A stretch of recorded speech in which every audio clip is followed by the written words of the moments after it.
Assalamualaikum warahmatullahi wabarakatuh. Baiklah, saya Alvin Ramadan akan melanjutkan penjelasan dari tugas besar yang saya buat.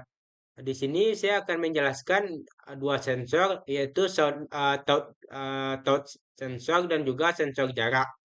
Nah, di sini ketika sensor ini disentuh, maka akan ada tegangan keluaran dari sensor ini. Nah, nilainya adalah sebesar 5 volt. Di sini tegangan keluaran dari sensor ini akan menjadi tegangan input untuk kaki non-inverting pada op amp ini.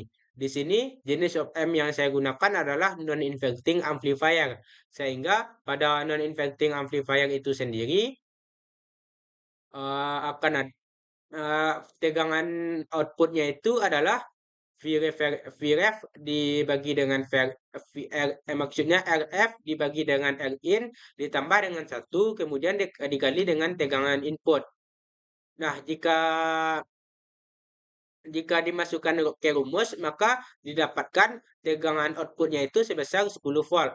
Ini sesuai dengan ini berdasarkan perhitungan. Jika maksudnya tegangan output yang terbaca pada voltmeter itu sebesar 10 volt.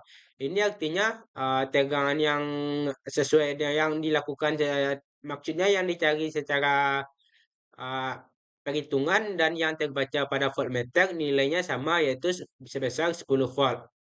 Nah, di sini karena tegangan inputnya itu diinputkan ke kaki non-inverting, maka di sini tidak terjadi pembalik fasa. Artinya fasa tegangan input sama dengan fasa tegangan output. Nah, karena ada tegangan output di sini, maka itu tegangan tersebut akan mengalirkan arus ke RB. Maksudnya ke resistor RB dan menuju ke resistor ke kaki base dan menuju ke kaki emitter lalu ke RE dan menuju ke ground. Di sini pada transistor itu sendiri saya menggunakan self bias. Dan dapat dilihat di sini tegangan yang antara kaki base dan kaki emitter atau biasa disebut dengan VBE itu adalah sebesar 0,80.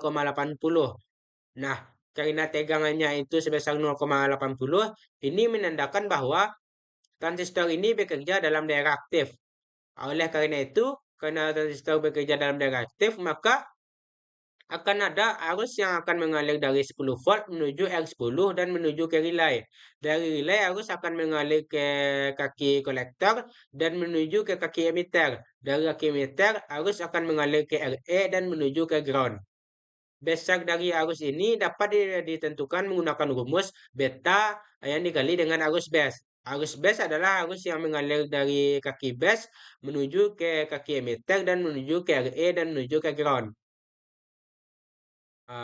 Maka karena rumusnya adalah IC sama dengan arus kolektor, maksudnya arus kolektor sama dengan beta dikali dengan arus base. Beta di sini adalah penguat arus yang ada pada transistor. Nah, karena relay ini berbentuk kumparan, maka ketika kumparan diberikan dialiri arus akan menarik benda sekitarnya diakibatkan oleh medan magnet yang dihasilkan oleh kumparan tersebut. Nah, switch ini akan ditarik oleh kumparan ini sehingga akan berpindah dari posisi ini ke posisi sebelah kiri. Maka rangkaian ini menjadi tertutup atau terhubung sepenuhnya. Maka akan ada arus yang akan mengalir dari baterai 12 volt menuju ke node ini. Dari node ini jika kita terapkan KCL, maka akan ada satu arus masuk dan dua arus keluar. Sehingga pada node ini terjadi pembagi arus. Arus yang pertama akan mengalir ke R10 dan menuju ke lampu dan berbalik ke kaki negatif dari baterai. Arus yang kedua akan mengalir ke motor dan mengalir ke baterai. Maksudnya ke kaki negatifnya. Karena di sini adanya arus yang mengalir ke lampu, maka lampu ini akan hidup. Artinya indikator sensor sudah merespon. Dan juga motor ini bergerak itu menandakan artinya air keluar dari keran. Nah, selanjutnya pada sensor jarak itu sendiri, sensor jarak itu ketika jaraknya itu semakin dekat, maka tegangan keluaran dari sensor ini akan semakin besar. Maksud semakin dekat itu artinya di sini 16,0 itu artinya menandakan sensor ini jaraknya itu dari yang bisa dideteksinya itu adalah 16 volt, sehingga akan mengeluarkan tegangan sebesar 1,59 volt. Karena pada sensor jarak ini merupakan sensor eh, analog, itu menandakan bahwa detektor yang digunakan adalah jenis maksudnya op-amp yang digunakan adalah jenis detektor. Nah, di sini tegangan keluaran dari sensor ini akan saya hubungkan ke kaki non-inverting dari op-amp ini. Karena dihubungkan ke kaki non-inverting, maka detektor yang saya gunakan adalah detektor non-inverting. Di sini V referensinya atau tegangan referensinya itu tidak nol, yaitu sebesar 1,5 volt.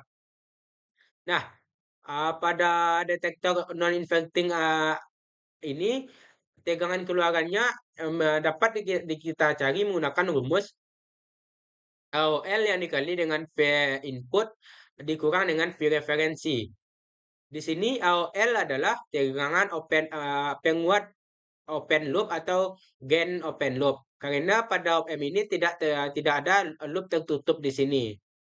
Nah, di sini saya menggunakan op-amp jenis 741 dengan penguatnya itu sebesar 200.000. Untuk penguat ini dapat dilihat pada datasheet yang ada pada blog saya. Karena Nah, jika dari rumus ini didapat kita lihat bahwa ketika V inputnya itu lebih besar daripada Vref, maka tegangannya itu adalah plus V saturasi. Ketika maksudnya ketika tegangan V referensinya itu lebih besar daripada Vref, maka tegangan keluaran dari op-amp ini sebesar minus V saturasi. V saturasi ini nilainya adalah tegangan maksimum keluaran dari op-amp ini, yaitu sebesar kurang lebih 2 volt di bawah tegangan sumber. Tegangan sumber adalah tegangan yang ini. Nah, di sini dapat dilihat bahwa tegangan di kaki non-inverting itu sebesar 1,59 dan di kaki inverting sebesar 1,50 volt. Ini artinya tegangan pada kaki non-inverting atau kaki input, maksudnya tegangan input itu lebih besar daripada tegangan referensi yang ada di kaki inverting. Oleh karena itu, tegangan keluarannya adalah plus V saturasi yaitu sebesar 11 volt. Nah, karena ada tegangan keluaran di sini, maka itu akan mengalirkan arus ke R12 dan menuju node ini dan menuju kaki base, kemudian ke kaki emitter dan menuju ke ground. Di sini pada transistor itu sendiri saya menggunakan fixed bias transistor. Ini artinya akan ada arus yang akan mengalir dari 5 volt menuju ke R15 dan menuju ke kaki base. Dari kaki base arus akan mengalir ke kaki emitter dan menuju ke ground. Nah, jika dilihat di sini tegangan dari yang terukur di sini sebesar 0,8 volt, 0,85 volt. Ini merupakan tegangan VBE. Karena tegangan VBE-nya itu sudah di atas 0,7, ini artinya transistor bekerja dalam daerah aktif, yang mana akan ada arus kolektor yang akan mengalir dari 5 volt menuju R13 menuju relay dan menuju kaki kolektor, kemudian ke kaki emitter dan menuju ke ground. Dapat dilihat di sini ada arus yang mengalir ke relay. Relay ini jika dilihat merupakan sebuah kumparan. Jika kumparan dialiri arus akan menghasilkan medan magnet, sehingga besi yang ada di depan ini akan ditariknya dan berpindah posisi dari sini ke sebelah kiri.